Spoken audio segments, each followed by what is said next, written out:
ریکوٹک منصوبے پر باقاعدہ کام کا آغاز، بلوچستان کو ابتدا میں کتنے لاکھ ڈالرز ملیں گے؟ ریکوٹک معاہدے پر فریقین کی جانب سے دستخط ہونے اور منصوبے پر باقاعدہ کام کے آغاز پر وزیر اعلیٰ سیکریٹریٹ میں ایک سادہ اور پروقار رسمی تقریب کا انعقاد کیا گیا۔ بلوچستان کو ابتدا میں 30 لاکھ ڈالرز ملیں گے۔ رقم اسی مہینے حکومت بلوچستان کے اکاؤنٹ میں منتقل ہو جائے گی۔ بلوچستان کو رائلٹی کی مد میں رقم کی ادائیگی کا آغاز بھی مارچ سے کر دیا جائے گا۔ کمپنی علاقے کی سماجی و معاشرتی ترقی کے لیے بھی کام کرے گی۔ اس اہم موقع پر تقریب کا انعقاد بھی کیا گیا، جس کا بنیادی مقصد ریکوٹک منصوبے میں بلوچستان کی عوام کی اونرشپ اور شراکت داری کو اجاگر کرنا تھا۔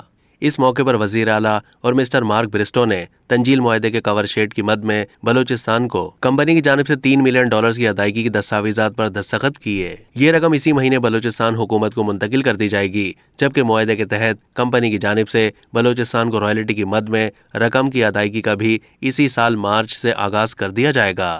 اس کے ساتھ ساتھ کمپنی علاقے کی سماجی و معاشی ترقی کے منصوبوں پر فوری طور پر عمل درآمد شروع کرے گی۔